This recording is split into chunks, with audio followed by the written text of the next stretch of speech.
Este ciclo de junho, a cultura em processo, começou com o querido Zeni Ventura, falando de cultura e a diversidade, no dia 7 do mês passado, dia 7 passado. Muniz Sodré, que falou de inteligência artificial e cultura. O acadêmico eleito Joaquim Falcão, que apresentou a conferência Aspectos da Cultura Brasileira Contemporânea. E hoje teremos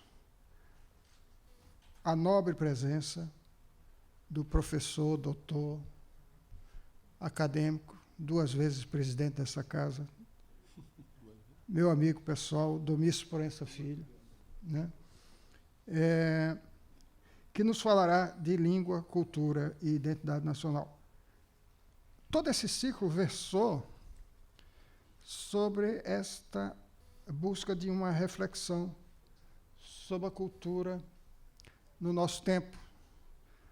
O que é que era a cultura, o que é que a gente acha que se tornou e em que ela se tornará diante dos novos paradigmas que enfrentamos. E ninguém melhor do que o professor Domício para fechar esse ciclo.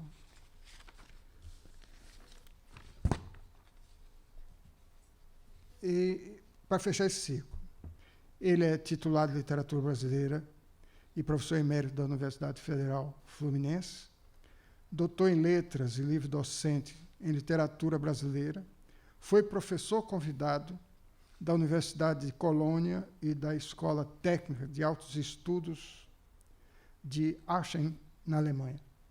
Está correta a pronúncia? Aachen. Bárbara não. Bárbara. Aachen. Aachen. Obrigado, professora Bárbara. O Aix-la-Chapelle também vale.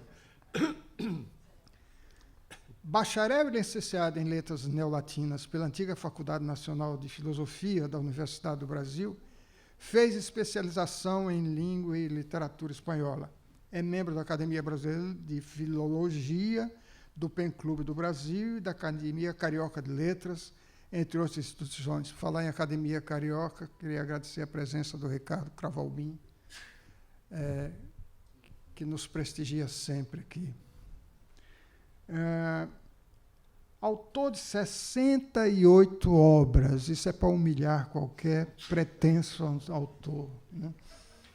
Entre as quais se destacam, nas áreas da língua e da literatura, Nova Ortografia da Língua Portuguesa, Guia Prático, Nova Ortografia da Língua Portuguesa, Manual de Consulta, Estilos de Época na Literatura, que já está na 20ª edição, A Linguagem Literária, já na 8ª edição, Leitura do Texto, Leitura do Mundo, é um livro dele bem recente e que tem a ver muito com essa contextualização, né, da leitura na contemporaneidade, né, diante dos novos paradigmas trazidos pelas tecnologias, essas coisas todas. Na poesia, O Cerco Agreste, Dionísio Esfacelado, Quilombo dos Palmares, Oratório dos Inconfidentes, que foi o primeiro livro dele que eu li, é um encantatório, para rimar com oratório. Foi você? Não, eu e mais uma porção de gente, que ele tem tido reedições, não banque o modesto. O Risco do Jogo, que já foi publicado na Espanha, trouxe a edição? Não? Está publicado na Espanha, numa companhia assim, de arrasa quarteirão. Né? É. E, na ficção, Breves Histórias de Vera Cruz das Almas, primeiro lugar do concurso literário da Secretaria de Cultura da Fundação do Distrito Federal em 1990, esse está esgotado. O mais famoso deles é Capitu, Memórias Póstumas, o romance que está em 3ª edição, e já foi publicado em italiano e em francês. Francês é bem recentemente, né? Organizou inúmeras coletâneas, entre as quais os melhores contos de Machado de Assis. Né? Eu queria ler uma coisinha aqui de alguém que é autoridade nesta casa de Machado de Assis, que é o professor Alfredo Bose. E ele diz o seguinte sobre o nosso conferencista dessa tarde. O nome de Domício Proença Filho está justamente associado, no espírito das pessoas cultas, à compreensão e ao ensino idôneo de literatura.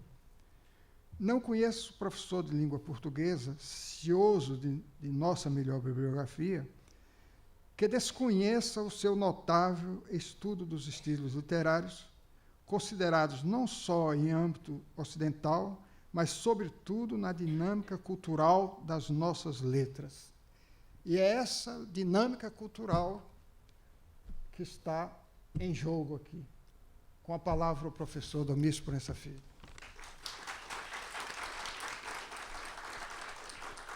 Muito obrigado, Antônio Torres, por duas atitudes.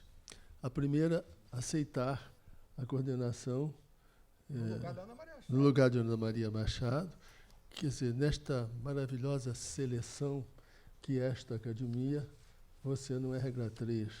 Você é reserva porque não é titular, por motivos meramente cronológicos, né?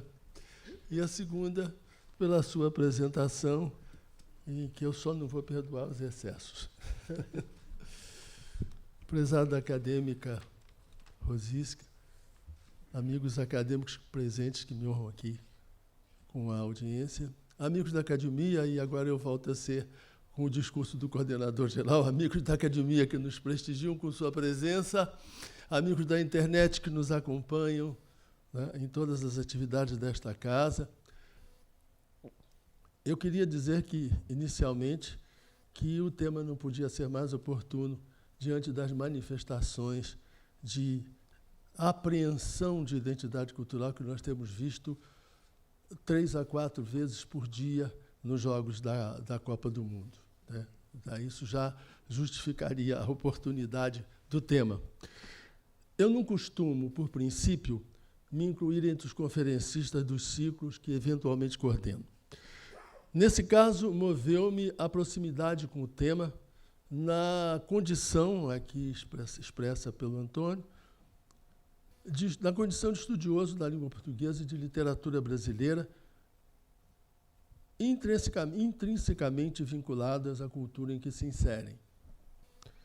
O tema envolve necessariamente aspectos históricos e sociais. Eu não sou historiador, eu não sou sociólogo. Perpasso nas trilhas abertas pelos especialistas da área. Viver, eu entendo, é compartilhar discursos. Mas o tempo é curto, a matéria é complexa. Eu começo pelo conceito de identidade nacional, pedindo vênia, desde logo, a Zé Murilo de Carvalho, por todas as imprecisões que, por acaso, aqui forem ditas. Trata-se de terminologia que divide os estudiosos, como ficou evidenciado no ciclo inteiro realizado aqui, nesta academia, em 2016, neste mesmo auditório, proposto pelo saudoso acadêmico Eduardo Portela. Notadamente, o texto de Vamiré Chacon. A quem interessar possa, as 4 conferências estão disponibilizadas no site da academia. E mais, o tema, a expressão reveste de fluidez e esgarçamento. Conceitos, sabemos todos, por sua natureza, são passíveis de simplificações, distorções e interpretações.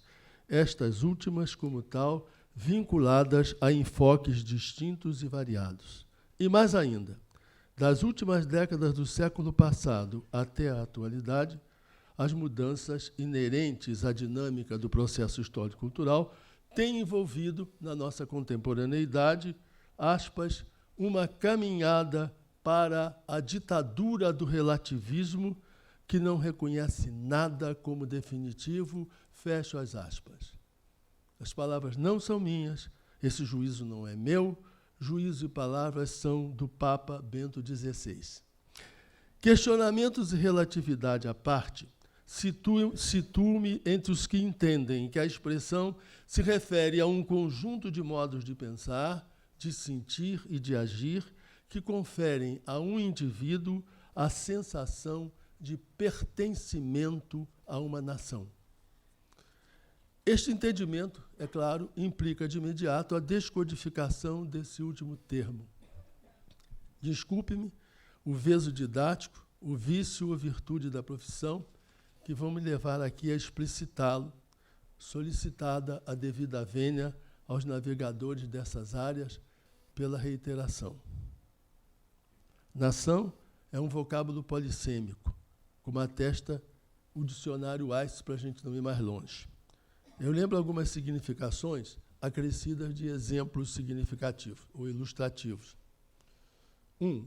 Agrupamento político autônomo que ocupa território com limites definidos e cujos membros, ainda que não necessariamente, têm a mesma origem, língua, religião, respeitam instituições compartilhadas, ou seja, leis, constituições, governos. Depreende-se de imediato, diante desse não necessariamente, que se trata de um significado pouco preciso, para dizer o mínimo. 2. Território ocupado por tal grupamento. Um exemplo, os limites da nação X serão definitivamente estabelecidos ainda este ano. O povo que constitui a nação, ou seja, todas as pessoas que nela vivem. Exemplo, a nação precisa ser ouvida. 4. O Estado. A nação se consubstancia nos poderes estabelecidos. 5. O país onde se nasce, a pátria. O Brasil é a nação de Machado de Assis. A nacionalidade, aqueles imigrantes eram de nação portuguesa. 7. A comunidade de indivíduos que, dispersos em áreas geográficas e políticas, estão inseridos por identidade de origem. A nação judaica, a nação maometana, a nação católica. Grupos de pessoas com características comuns, especialmente ligadas por afinidade de caráter, de grupo, índole, tipo, natureza. A nação rubro-negra vibrou com a vitória da nação corintiana. A vitória sobre a nação corintiana, os flamenguistas que me perdoem. Né? Como carioca, jamais diria a primeira frase, em primeiro plano, claro. 9. Grupos indígenas do Brasil ou de outras regiões geográficas. A nação Tupinambá, a nação Guarani. 10. Grupo de negros africanos trazidos como escravos para o Brasil, quer se tratassem de povos ou de grupamentos extralinguísticos. A nação Nagô. E meu querido Alberto da Costa Silva aqui não me deixa mentir.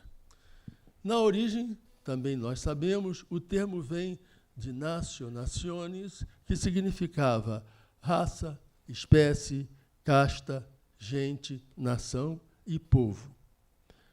Essa instância nos permite dizer que a palavra nação implica, num sentido amplo, uma comunidade estável, constituída voluntária e historicamente por um grupo de indivíduos, ocupantes de um território com limites definidos, com base num vínculo fundado na vontade de querer viver coletivamente, respeitadas instituições compartilhadas, leis, governos, constituições.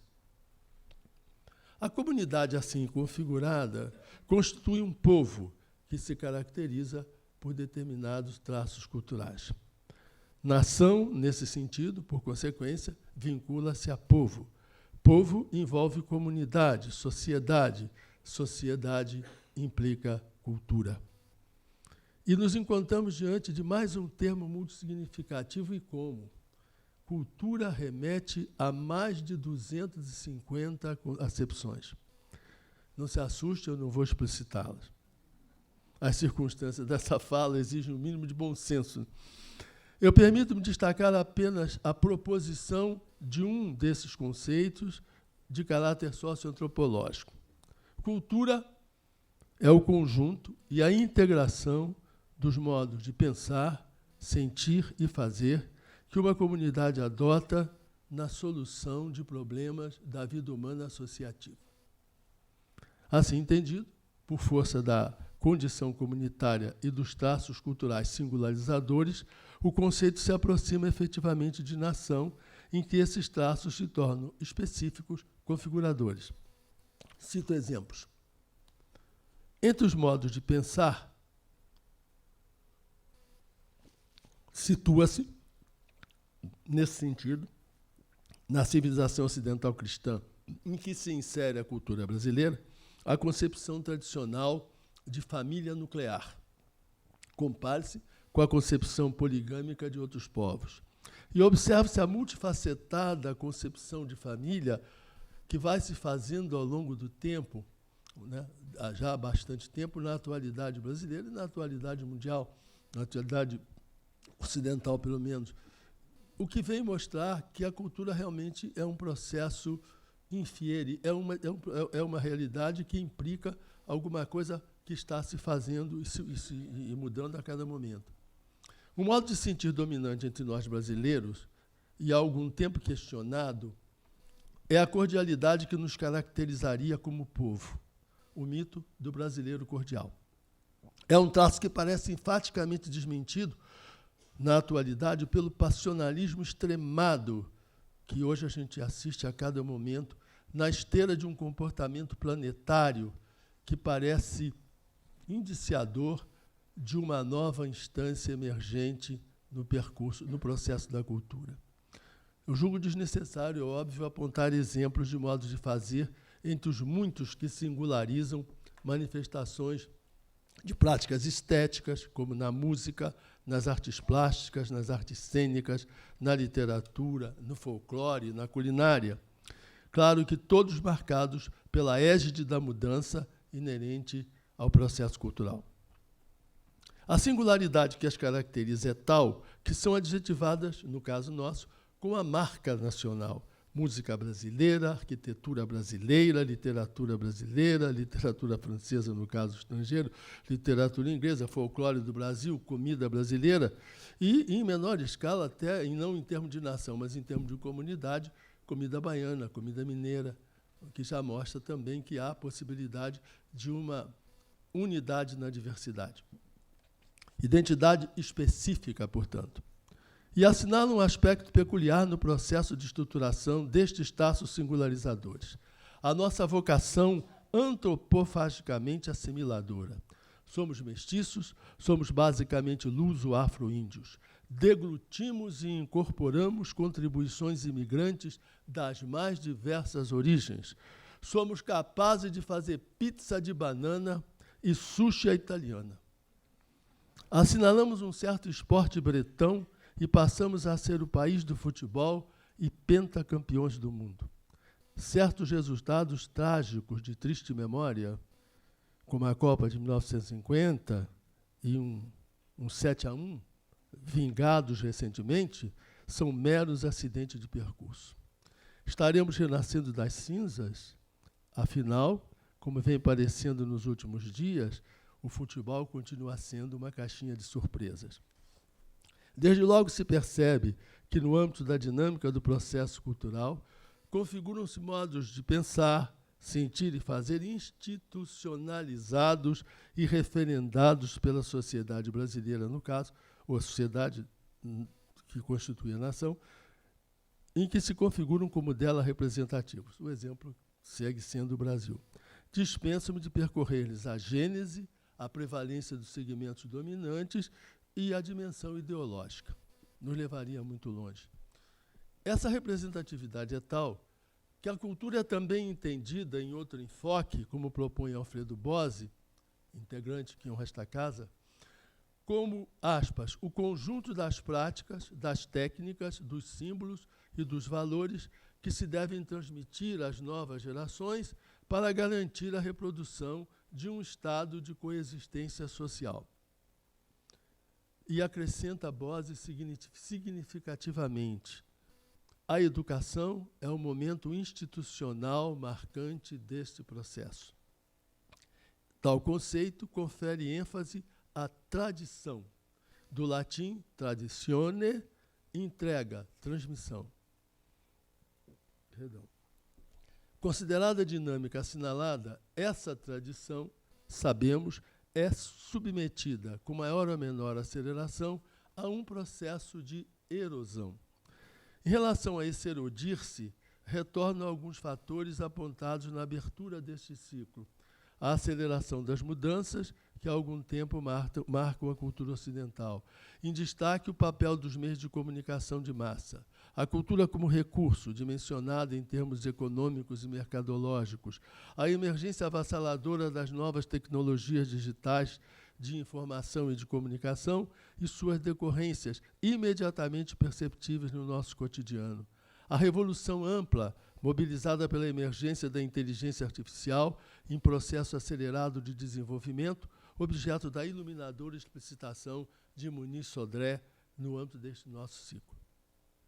Não nos esqueça de que vivemos um tempo de globalização e de mundo virtual, tempo de comunicação simultânea e imediata.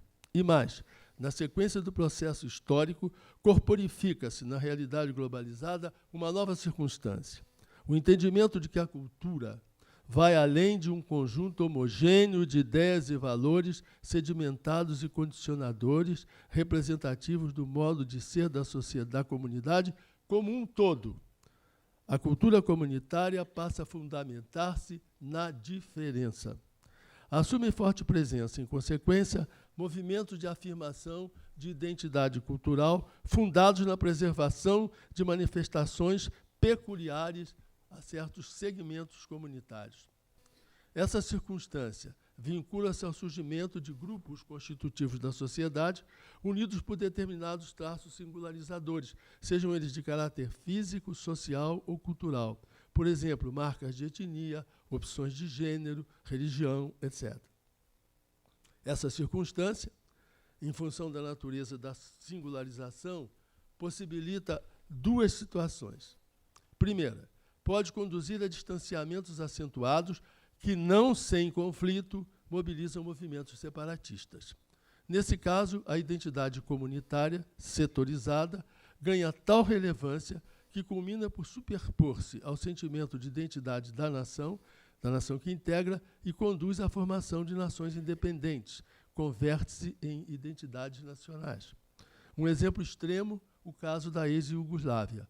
Por força, sobretudo, de um conflito étnico histórico, o país desintegrou-se e deu origem a 7 outros atualmente reconhecidos, um deles parcialmente reconhecido: Bósnia e Herzegovina, Croácia, Montenegro, República da Macedônia, Sérvia, Eslovênia e Kosovo. Esse último é que ainda, pelo menos a Sérvia, não reconhece. Um dado significativo, muito significativo: 60 novos países emergiram no mundo nos últimos 40 anos. Portanto, 60 novas identidades nacionais. Segunda situação, pode levar à participação igualitária na sociedade a que os grupos emergentes integram, sem fraturas na unidade e na identidade nacional. O Brasil é um exemplo. No nosso país, a afirmação da identidade cultural, buscada pelos negros, pelas mulheres e pela assunção de gênero, não se opõe ao que nos faz ser a gente brasileira com plena consciência de pertencimento. A busca dessa afirmação identitária por tais grupos vincula-se ao direito à diferença. Contribui para a eliminação da discriminação inerente ao preconceito. Propicia ações afirmativas na direção da correção de tratamentos desiguais e de distorções. E, no nosso caso, não implica a desintegração da identidade que nos une e fortalece, pelo menos até o presente momento histórico. Tempo, como assinala Muniz Sodré, de aspas, eclosão descontrolada de emoções negativas, antes represadas ou contidas por regras sociais, que, segundo tudo indica, estão indo para o ralo. Somos todos brasileiros, é a instância maior que efetivamente nos identifica, ciosos de que essa condição nos assegura o direito à cidadania. Na comunidade nacional, como na língua, observa-se a unidade na diversidade, a diversidade na unidade. Podemos estender esse conceito de Meyer, que é aplicado à língua, também, acredito, à sociedade. No âmbito nesse sentido, no âmbito da dinâmica que caracteriza a cultura do nosso país, seja-me permitido um lembrete, por cronologicamente oportuno. Não nos esqueça dos tempos do Estado Novo, em que a regulação governamental se propôs e concretizou a tutela do processo cultural e, com base nesse propósito, adotou e impôs determinados procedimentos. Eu convivi, hélas, tempos de infância e juventude. Fui testemunha desse momento histórico. A ditadura do Estado Novo estabeleceu a diferença entre o que seria alta cultura e cultura menor, entre aspas. Na base da distinção, o índice de nacionalidade valorizador. Assim situada, a cultura passou a ser entendida como matéria oficial. O governo ditatorial adotou um projeto de nacionalização pautado no paternalismo governamental, objetivada a promoção cultural do povo, portanto, de cima para baixo. Pretendeu-se um Brasil culturalmente uno, marcado pela uniforme e homogênea cultura nacional. Excluído o pluralismo cultural, como excluído estava o pluralismo político. Negada em decorrência a condição de cultura a manifestações não abrangidas pelo conceito orientador, tal como se propugnava. Entre elas, manifestações de minorias étnicas, como a dos grupos de imigrantes alemães do Sul e grupos representativos da etnia afro-brasileira, com repressão e com violência. Cultura padronizada, controlada e disciplinada pelo Estado, como sintetiza Sônia Regina de Mendonça, aspas, em todos os domínios da produção, difusão e preservação de bens culturais, posto que nacionalizar era sinônimo de unificar o descomposto, representava a busca da homogeneização da língua, do comportamento e das ideias, sem concessão ao contraditório, essa palavra que hoje frequenta com assiduidade o mercado verbal. Violentada a liberdade de expressão. É um lembrete. Volto à questão nuclear. Como se situa a língua nessa relação que vincula cultura e identidade nacional?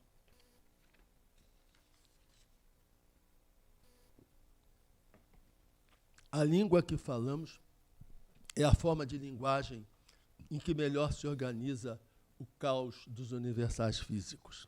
A vida nos envia seus sinais. Nós aprendemos esses sinais através dos nossos sentidos. É uma perspectiva cósmica da realidade. O homem sentiu necessidade de organizar esse conjunto de sinais num sistema de signos representativos. Ele adotou linguagens para representá-los. No conceito dessas linguagens, a língua é a forma que melhor possibilita a organização desse caos que é a realidade assim apresentada. O conceito de nação se fundamenta na autodescrição da cultura comunitária veiculada na língua da comunidade, ou nas línguas da comunidade. Essa autodescrição pode fundar-se a partir de uma consciência identitária, ou com base na diferença em relação a outras culturas. A identidade nacional envolve a consciência comunitária das manifestações culturais que singularizam a nação, de tal forma que implicam a mobilização dos seus integrantes a nelas se reconhecer e a ela aderir. Essas manifestações se concretizam, entre outros,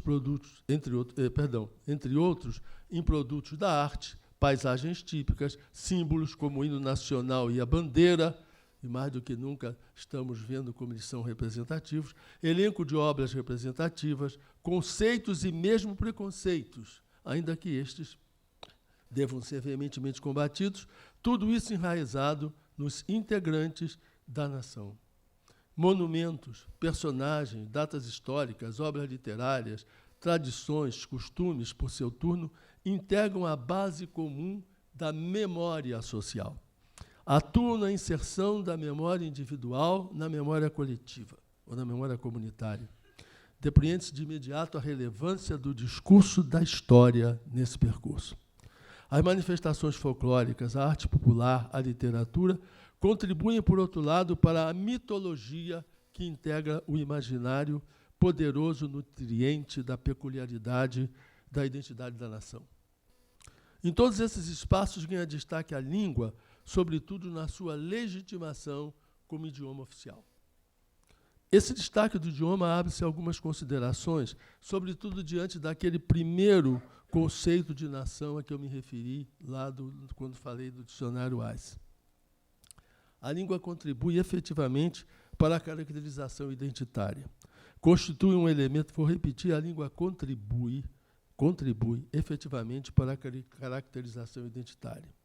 Constitui um elemento de solidariedade e de reconhecimento dos integrantes da comunidade.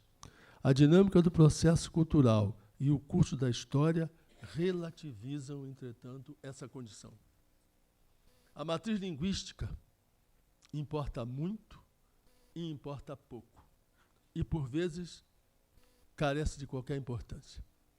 Países há, sabemos, em que se configura a convivência de várias línguas em percentuais significativos de usuários. Neles, e no caso apontou Família Chacon na conferência citada, as populações se valem de idiomas distintos que não estão circunscritos a divisões geográficas ou políticas vigentes. Na Índia, por exemplo, as línguas oficiais são estabelecidas para cada estado. O hindi, na escrita Devanagari, é conhecido como língua oficial do governo, mas é permitido também o uso do inglês para fins oficiais. A Constituição indiana concede também a 23 línguas a condição de oficiais.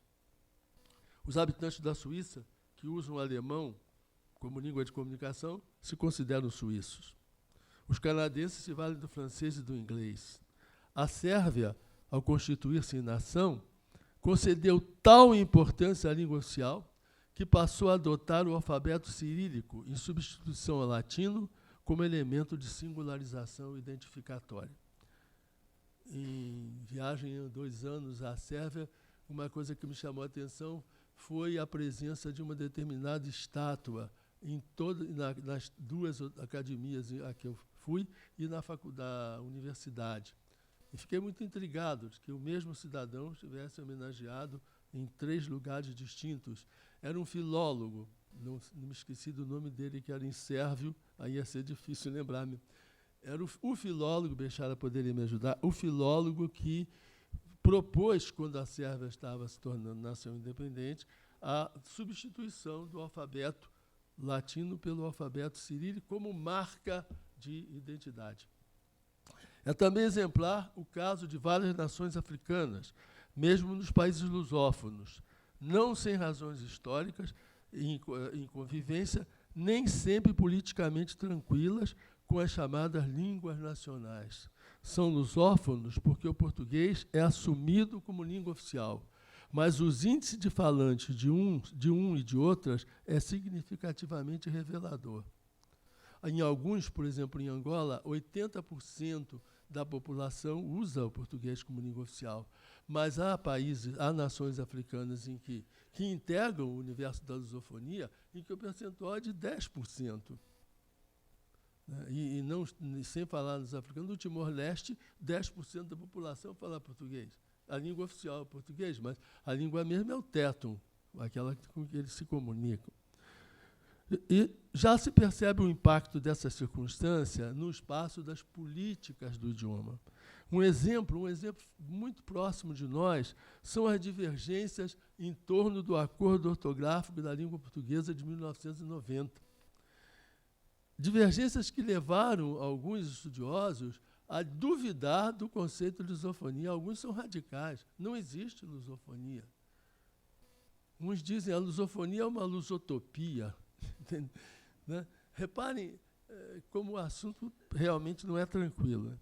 Em outras nações, a língua oficial desfruta de uso generalizado, contribui fundamentalmente, assim configurada, para a identidade e a unidade da nação.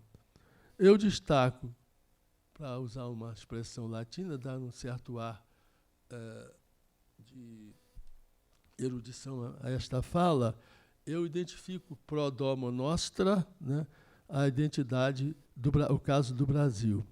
Mas, antes disso, eu falo de Portugal, porque, em Portugal, a frase de Fernando Pessoa é emblemática. Minha pátria é a língua portuguesa.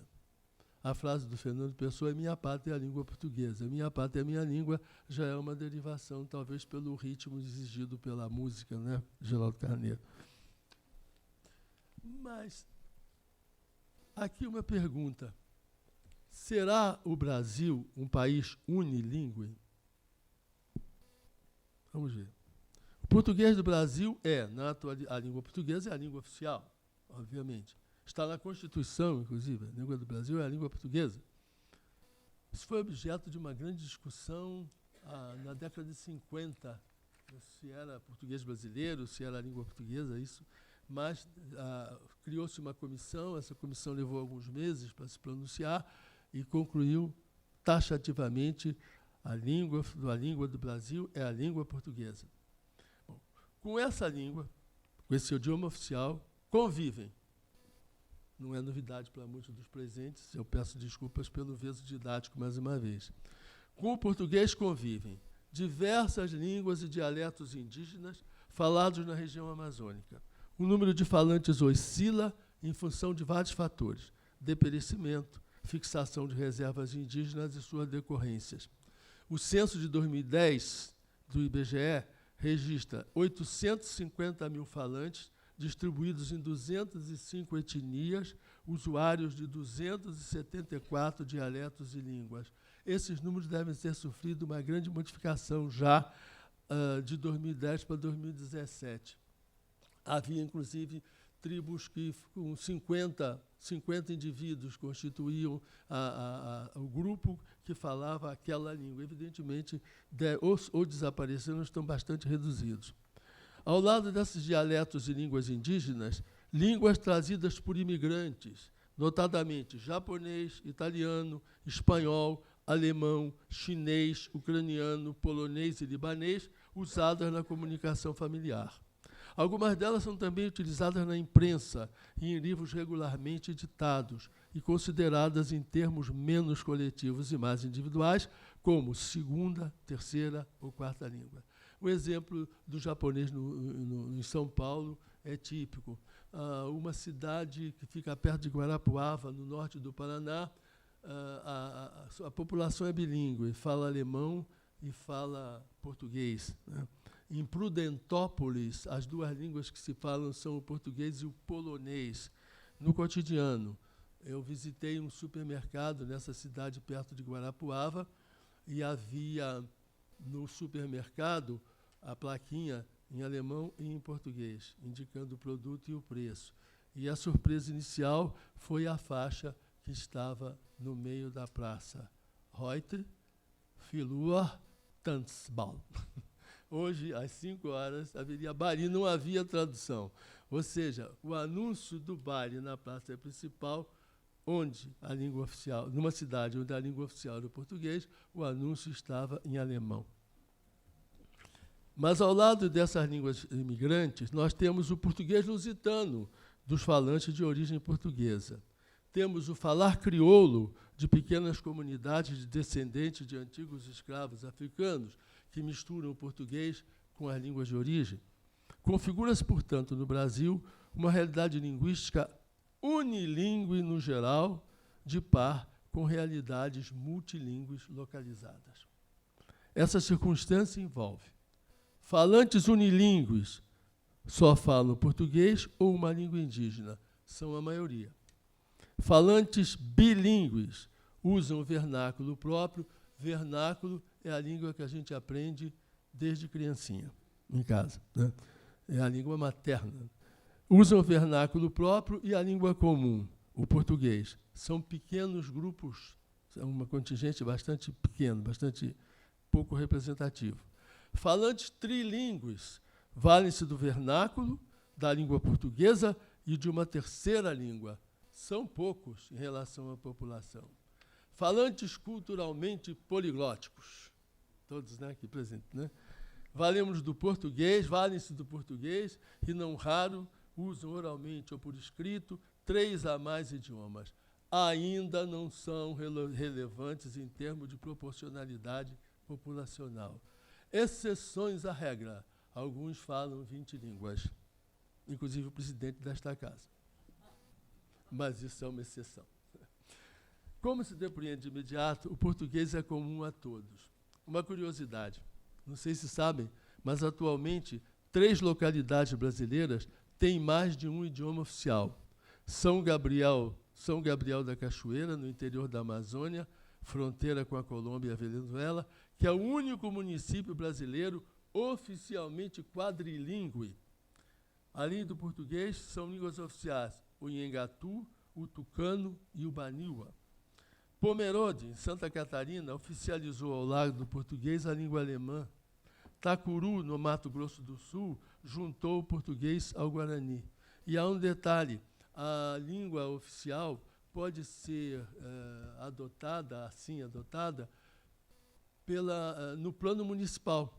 É a Câmara da cidade que vai decidir se aquela língua é ou não é oficial. Ao fundo, e aqui eu vou me permitir, com permissão novamente do Zé Murilo, ao fundo, razões históricas e culturais, porque a história é fundamental para a construção da identidade nacional. Não fora isso, o colonizador português não havia chegado onde chegou na colônia, porque ele tinha uma língua que tinha uma história, uma língua que traduzia uma história, e a história contada na língua diz do passado, diz do presente, diz do futuro, diz da memória, traduz a memória, e isso solidifica a identidade da nação. Então, razões históricas e culturais desse processo, sempre exemplificando com o Brasil. Até meados do século XVIII, a comunicação do Brasil se fazia em língua geral. A língua era geral, depois que ela passava a ser muito... Esse termo língua geral passa a ser usado quando a comunidade começa realmente a ser significativa. Um grande número de pessoas começa a usar, ela fica geral. E foram várias aqui. A língua geral de base tupi ou tupi missionário. A língua geral paulista, que vai dar o caipira, inclusive. A língua geral amazônica, ainda hoje falada no Alto Amazonas. A língua com o nome de Nhengatu. A língua geral cariri. A língua geral guarani. O português era a língua de comunicação escrita e da comunicação oficial. A partir de então, a coroa torna obrigatório o uso oficial da língua portuguesa no Brasil, como todos sabemos. Primeiro, no Diretório de 3 de maio de 1757, no Maranhão e no Pará. Depois, em 1758, ao converter o diretório num alvará régio estendido a todo o espaço da colônia. Ao fundo, o Marquês de Pombal. Brasil Colônia, uma comunidade nascente para a outra, a do colonizador luso. O texto leva a questão ao extremo. O texto do alvará, que é muito interessante, vale a pena ler, leva a questão ao extremo. Proíbe terminantemente o uso de quaisquer outras línguas, principalmente das que chamam geral, aspas, invenção abominável e diabólica, aspas fechadas, na letra do texto. O alvará, na verdade, consolida o que se estabelecia na Carta Régia de 1727, que determina o ensino da língua portuguesa no Brasil e, mais, torna oficial em todo o território da colônia a expressão língua portuguesa, como denominação do instrumento linguístico que se queria unificado. Como linha de força da imposição, a condição de língua escrita e gramatizada, como eu disse, abrigo da memória do colonizador a propósito de sua própria história e dela mesma. Na intensificação, a política do idioma adotada pela administração pombalina. A legislação régia não impede, entretanto, os rumos da mistura e das influências que seguem seu fluxo. Quase lembraria aqui Oswaldo de Andrade, essa língua feita da contribuição de todos os erros. Não eram bem erros. Quem faz a língua é o povo. e o povo segue mesclando assumidamente na sua comunicação a mescla de português, línguas índias, africanas e, em menor escala, imigrantes. Com a independência e o império, a nação se converte numa comunidade para si e não para o outro. Presentifica-se a oposição à memória colonizadora, consequentemente a construção no discurso, sobretudo escrito, da história e da memória da nação emergente, o Império do Brasil. Caracteriza-se a busca de uma nacionalidade brasileira. Começa a corporificar-se um imaginário nacional. Seu espaço de construção, a língua portuguesa, já matizada de influências indígenas e africanas, como acontece com a nossa cultura. É a juventude do português brasileiro que logo se converterá numa norma paritária em relação ao sistema língua portuguesa. Configura-se a propósito, desde os primeiros tempos do Brasil independente, uma preocupação curiosa, a preocupação dos estudiosos com a especificidade do português brasileiro, preocupação que se avoluma a partir da segunda metade do século XIX. Pouco a pouco, ganha vulto a nossa literatura, uma arte que tem uma língua como suporte, no caso a língua portuguesa, brasileiramente, e se constrói no discurso uma mitologia fundadora. O nosso céu passa a ter mais estrelas, nossa várzea mais flores, nossos bosques mais vida, nossa vida mais amores. Mitifica-se o espaço geográfico, de tal forma que os versos de Gonçalves Dias passam a integrar nada menos do que o hino nacional, que nós vamos cantar mais 4 vezes, se esperamos. E contam-se histórias de índios e de portugueses, e de negros de África, de sangue e luta e de vocação para a liberdade. Nessas histórias, mitifica-se o índio, que passa a ser símbolo de Brasil. Mitifica-se a gente de África, seus descendentes, aos pouquinhos, bem mais tarde, né? E todo o nosso sentimentalismo, em narrativas de folclore e de literatura. As bases lusitanas, índias, africanas. E nos textos literários, configuradores de espelho e denúncia, em destaque a prosa de Machado de Assis, na produção reveladora a produção reveladora dos nossos modernistas, a nossa literatura contemporânea, nos textos que fizeram e fazem a nossa arte literária representativa.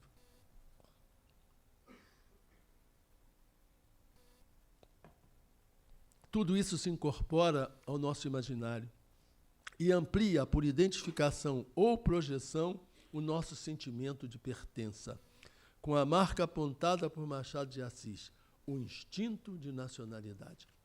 Em síntese, os textos literários contribuem no discurso para a construção da nossa identidade, como povo, como nação. Discurso literário tem língua como suporte. Só para lembrar um exemplo, Alencar, no encontro de Iracema e Martim, o guerreiro português,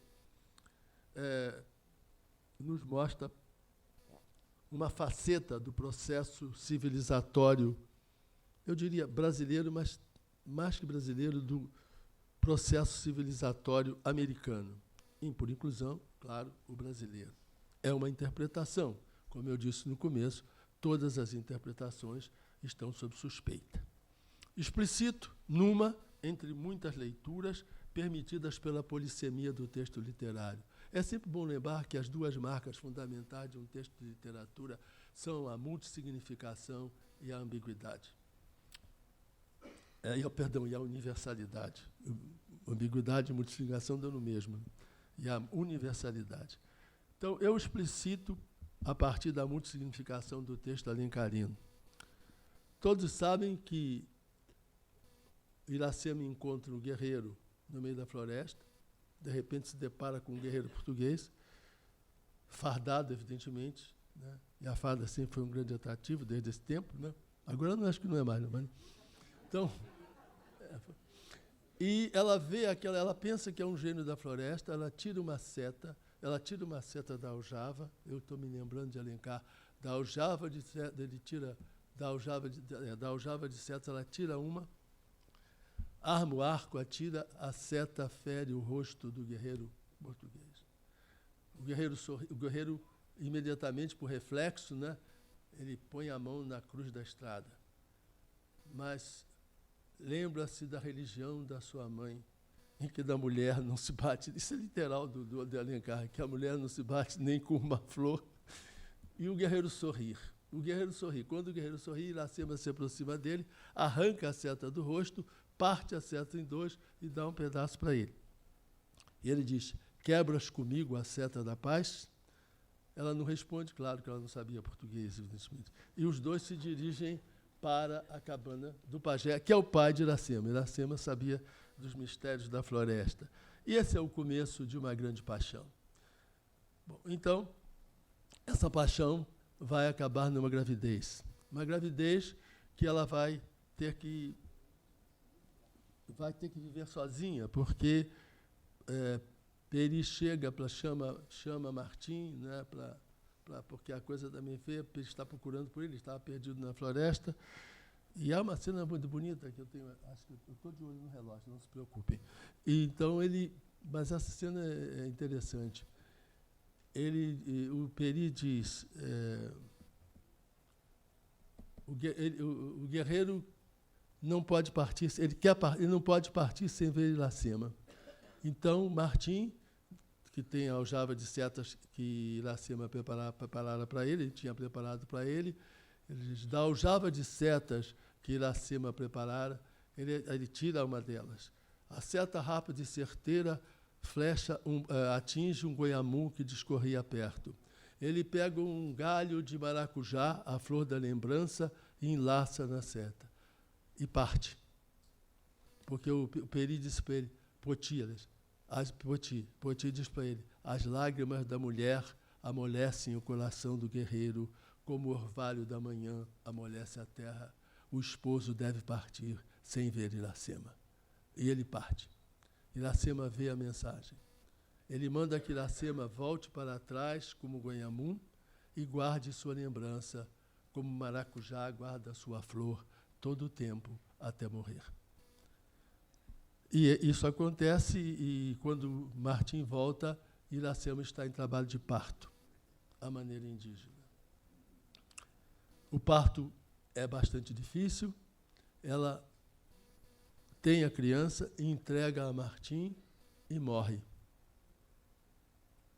O nome dessa criança, Moacir, em língua indígena, o filho do sofrimento. Iracema, sabemos também, não é nome indígena. Se procurarem, não vão achar. Iracema é um anagrama. Iracema é um anagrama de América. Então, para que Moacir, o homem brasileiro, para que Moacir, o homem americano, nascesse, foi preciso que a América morresse. É uma leitura. Poesia, romance, conto, todas as formas literárias culminam por revestir-se das marcas identificadoras da sociedade brasileira. Em síntese, ciente da natureza fluida das conceituações, o que eu fiz aqui? Busquei revisitar, nesta fala, o conceito de identidade nacional, sua vinculação com a língua e a cultura. Procurei demonstrar, a título de exemplo, como essa relação se concretiza na realidade brasileira, culturalmente multifacetada, unilíngue no geral, unilíngue no geral e localizadamente multilíngue. Para concluir que, por meio do português brasileiro, norma paritária do sistema língua portuguesa, o nosso idioma oficial constrói no discurso a nossa saga, a nossa história, os nossos mitos. Preserva-se a memória da comunidade. E, nessa condição, a língua portuguesa do Brasil, o português brasileiro, é de altíssima relevância para a nossa identidade, como cultura, como povo e como nação. Muito obrigado pela atenção.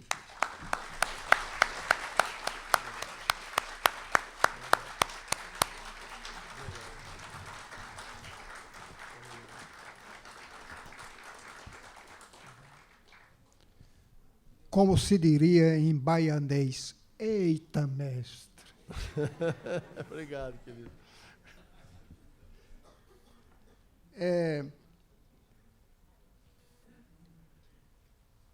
Professor Dalmício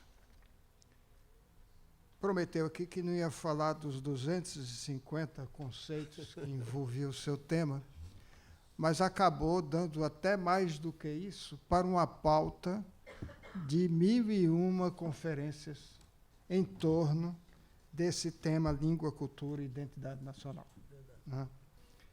Quer dizer, são tantas as questões que envolvem isso, que vai da literatura à antropologia, à filosofia, até a geopolítica. É verdade. Envolveu essa conferência, envolveu as questões que envolvem a geopolítica. Aliás, eu queria lhe dar mais uma pequena contribuição para uma das 1.001 conferências que o senhor poderá fazer em torno desse tema, que vou lhe contar a seguinte história. Há em Portugal, em Trás-os-Montes, uma aldeia chamada Rio do Honor. Era uma aldeia comunitária, não sei se ainda é, onde não circulava dinheiro, tudo à base de troca. O lugar era governado por 12 homens bons, mas aquele lugar ficava na fronteira da Espanha, lá em Trás-os-Montes, lá em cima, e ninguém falava nem português nem espanhol. Se falava rionorês. Quer dizer, dando razão a você que dentro do nosso próprio universo linguístico há línguas predominantes, mas há muitas outras possibilidades. Bom, tivemos aqui a questão em torno de nação, cultura, a questão do pertencimento. E tudo que me fez pensar no seguinte, o discurso, me referindo aqui ao que você disse que viver, compartilhar discurso. E o primeiro discurso que eu compartilharia é um que foi o divisor de água da cultura contemporânea, que é pensar globalmente e agir nacionalmente, localmente. E agir localmente. Eu acho que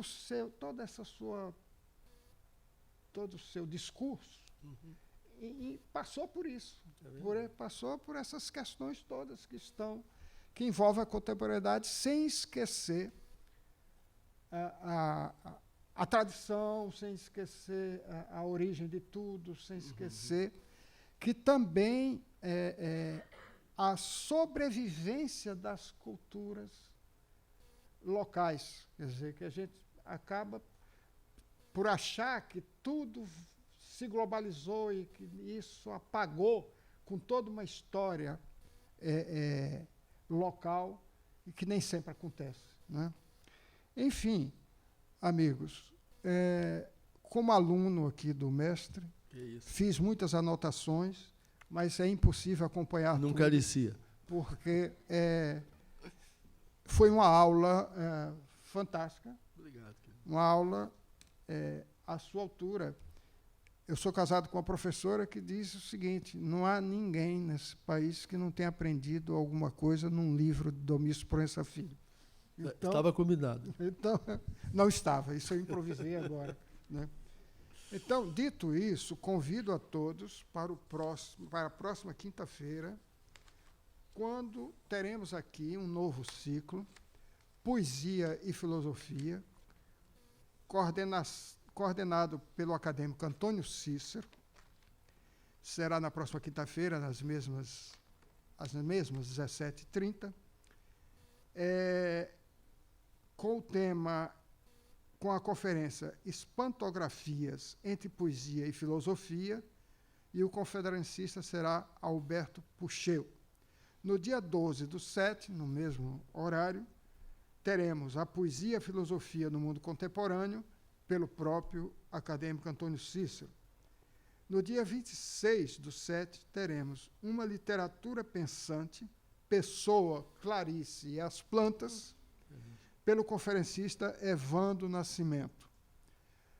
Queria, já que eu falei da Academia Carioca no começo, que o senhor pertence, agradecer a presença do membro da Academia Carioca, Adriano Espino, o poeta Adriano Espino, que nos prestigia, e do Paulo Pereira, né? Paulo Pereira, também da Academia Carioca. E de todos vocês, muito obrigado. PEN Clube aqui presente. Né? Apresentado pelo Cláudio Leal. Cláudio Leal. Obrigado a todos e tudo de bom na segunda-feira. Obrigado,